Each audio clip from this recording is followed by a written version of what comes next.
So in today's podcast, I'm joined by Regina Catipon, who is marketing specialist for Scraawl, a data analytics tool. Regina, thank you so much for joining me today from the United States. Thanks, Joanne. It's a pleasure to be here today. So we live in an age where bots and influencers are big players in digital marketing. Can you talk to me a little bit about why bots are important and their role? So there are many different types of bots. I think in this context, we're going to talk very specifically about Twitter and Facebook. So for Twitter and Facebook, we're seeing a growing number of companies that are actually developing social bots for customer service and engagement. They can be useful tools for branding, especially if they do a good job with infusing a personality and a brand voice in these bots. Bots are also important as they signify a shift in social media in general. There's a growing reliance on automation. You know, when social marketing really started not too long ago even, it was a guaranteed one-to-one interaction. And now with bots, it's a really hard estimate of how many people are actually being reached. There are now over 40 million bots on Twitter alone. So this is a whole new world of digital interactions.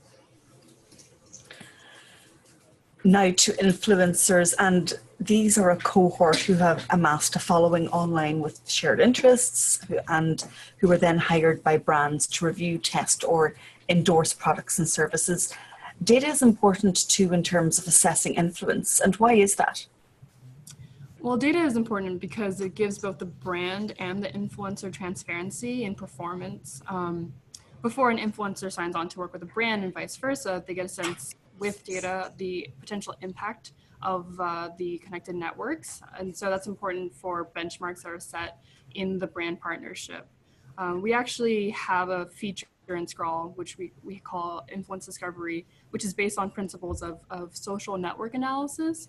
And what it does is it assesses relative importance of a user or an influencer within a particular data set. So we have celebrity influencers, we all know, like Bella Hadid and Kylie Jenner, but then we also have micro influencers, which are a lot smaller, but they can have just as much impact if you put them in front of the right audience and you connect them with the right brand. And so something like an influence discovery analytic assesses relative importance. So that way brands can find the right influencer, whether it's the micro influencer or the large celebrity. And data really helps both sides of the partnership. So one of our one of our greatest advocates actually started using Scraawl because he found it to be a really useful business development tool. He works with small charities and organizations, and he wanted a way to show that he had an impact, even though he wasn't a household name. And so he was able to go to this charity and show that he had a really engaged, very well-aligned audience. And that's just one example of what data can do for an influencer and for a brand. So you've spoken about the importance of bots and influencers in the digital age, but let's shine somewhat of a different spotlight on them. You guys recently wrote a blog post about how some influencers are using bots to massage their fan figures. Do you think that this is a big issue or something that can be checked and dealt with the right software? You know, that's a really good question. And I love the term used to massage because that's quite true. I don't think this is the norm for influencers. I want to be very clear on that. I think most influencers are very like honest people who are just really interested in whatever niche population or product or group or etc. And so most influencers would never even dream of massaging their followers counts, their impression counts. This is more, I think, the reality of times because we live in a digital age where even if you have a high profile account, or if you have a high profile account and you don't necessarily sell any items or have any advertising partnerships, you're still going to collect like bot accounts as followers. And since bots and influencers cohabitate that same digital sphere, it's something to keep in mind for brands as they try to protect their brand safety. I think one of the best ways that a brand can protect their brand online is actually through data. So we also have a data analytic called bot detection. And what it does is it uses machine learning principles to classify tweets and accounts based off of about, I want to say over 20 characteristics, known bot characteristics, and then reports back with a confidence level of low, medium, and high, whether or not these accounts are bots. We actually just talked to a Fortune 500 company yesterday, or 2 days ago now, and what they wanted to do was they wanted to assess the real monetary value of these influencers and their networks, because you'll find that when they're being presented with a possible partnership deal, influencers will say like, we have this many like followers, we have this many impressions, and while that may be true, these brands want to know how many of these actual followers are real people. And so something like bot detection and other analytics like that out there will be really helpful for brands and also for influencers to prove their worth. And again, it's not to say that influencers are in any way trying to manipulate or deceive brands on the norm. There are occasional examples of influencers trying to do that, but those are very rare, and they're, I want to say, a couple of bad apples in the bunch. And there are in every industry, and I think your point is very well made in that I also think that the data and the analysis that you are providing provides really good social proof for influencers in terms of them pitching to a brand and creating a collaboration. The social web is a really noisy place to hang around. Those of us that are there day in, day out, sometimes it can completely wreck your head. But it's total data overwhelm. And is it really possible to have a data management solution that simplifies metrics that matter to us and to our clients? Yeah, absolutely. So social media is absolutely a chaotic place, and the technology to analyze that data is still developing. MarTech is still a developing industry. As it becomes more advanced, we're going to see more and more of the skills that digital marketers have. For example, the ability to assess sentiment, the ability to assess whether or not something is bot or fake, and also to find trends within conversation. We're going to find that emulated in MarTech solutions, and that's going to help with metrics, like engagement metrics, for example. But it's always going to be a question of scale. And for most teams, they don't have the abundance or the luxury of 1 million digital marketers, right? So having a good tool like Scraawl, for example, really helps them to assess like large amounts of social data, and also like large corpuses of text.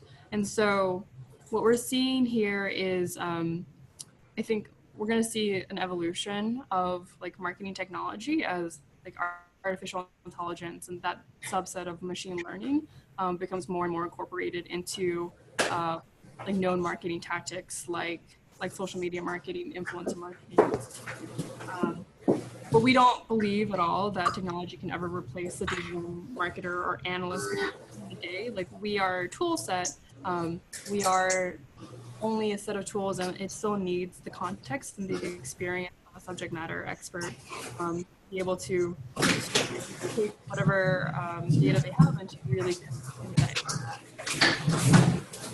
So what top 3 tips would you give digital marketers who are overcome by data? What's their starting point in essence? Yeah, absolutely. So this is something that I know I experience on the daily. I'm sure you do too, which is just we're constantly inundated by metrics and by numbers, and it's hard when you're coming into these things real time and doing like near real time analysis, because that's just the pace of digital interactions. It's hard to then step away from all that and to say, okay, well, this metric isn't important, and maybe this KPI isn't really tied as much to any like ROI. So it's funny, I think the first step is actually to, or like the first step is to actually like throw away all of the acronyms for a moment, to step back from that digital marketing like playbook and to then start confirming the quality of your data, to start then to look at the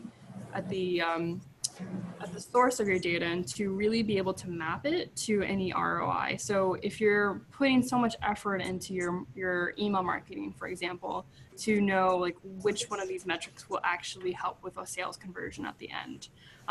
Once you confirm, that's really the first step, then you can start to collect. So digital marketers, and I think marketing in general, actually over collects. I think it's interesting, like we all want to be data driven, and we are, but we might be a little too data driven. And so it's important that once you collect, you only collect what's important by prioritizing. And only with prioritizing can you then be able to see like the real insights. So many metrics on web, on email, on social, on everything. But how many of those metrics actually translate to profits? And that's really what the digital marketer has to like pull in their expertise to decide. It's a little, it can seem a little scary, but as long as you have data, then you're making the right choices. And then the third step is to analyze. I'm actually a big fan of Excel. I think Excel can do a lot of amazing things. But if you also have the option and the access, there are other great tools out there to help analyze large data sets, like big data. So there's Scraawl, there's also Brandwatch if you're in like influencer marketing, a lot of really great tools out there. And one of the reasons why I think Scraawl is a really good tool for analyzing is because we deal specifically with very large data sets, social data sets, so it's easy to run campaigns. And then we can also like really narrow it down to like the very few interactions needed. So I know it's a really like crazy, noisy, chaotic digital world, but I think just when we break it down to those 3 easy steps, we start to see. So you've mentioned quite a few excellent Scraawl features. Is there one in particular that is your favorite? Yeah, actually, so I guess I'm not supposed to have favorites, but I definitely do. Within our brand monitoring report, so this collects all mentions of a brand in addition to all the content from that brand. We have this social metrics analytic, and for any digital marketer out there, they're probably going to see this as being very familiar because it has reach and impressions and other graphs like that. But what I really like is that it has the ability to create a PDF of that social metric. And so if you're doing business development, and actually a marketing agency that is one of our clients has used it for this, where they were able to take a PDF, bring it to a brand, bring it to a company, a firm, and say like, this is what you're currently doing. It allows them to do like monitoring on many different brands. And then they can say like, this is where you could be, like, this is where our agency comes in, and this is where we can improve this metric, or we can improve this.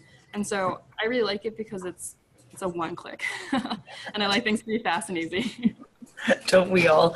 So finally, Regina, you've mentioned the Fortune 500 company case study, you've mentioned the digital agency and reporting. Is there any other case studies that you can share with us digital marketers? We love case studies, it makes us happy.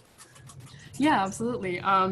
So I mentioned the marketing agency, the digital agency, that's one of our clients. So they had recently finished a really big branding project in Tampa, Florida. They had just rebranded or branded a foodie themed hotel. It's very cool. And one of their ideas was to have bikes that could be rented out. And they wanted to see whether or not there was any impact. They wanted to see if this idea, which they really like fought for, was lighted one off. One of the things that they wanted to know whether or not they were successful, essentially. And so they were looking online and they weren't finding any like mentions of that bike. There weren't people necessarily using the hashtag. And this happens all the time, right? Like people, our customers are not perfect social media marketers. We may tell them use this branded hashtag and they may be like, what's a hashtag, you know? And so with Scraawl, they're able to look on Instagram, on Twitter, on Facebook, on mostly I think on Instagram for this one.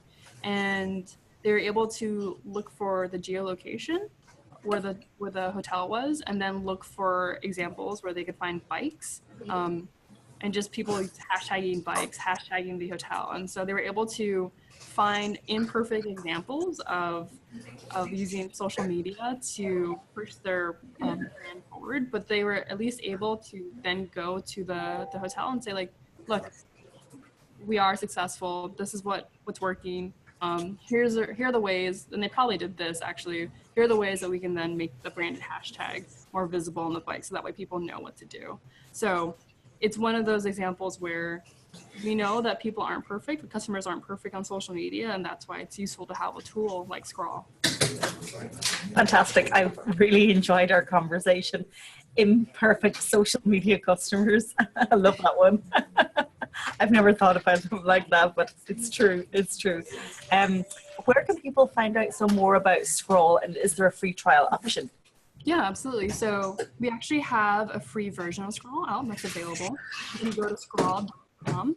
There's an option for a free sign up, and it gives you about 1,500 posts to collect each month.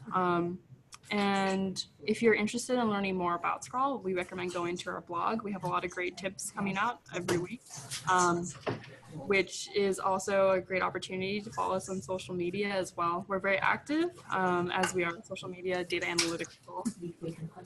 Regina, thank you so much for joining me on JSB Talks Digital, and I can definitely vouch for your blog posts, because having read one of your blog posts, that's what prompted me to reach out to you and to invite you on the podcast.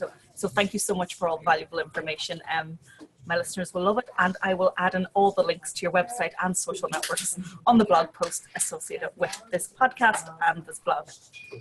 Awesome. Thank you so much for having us. Thank you.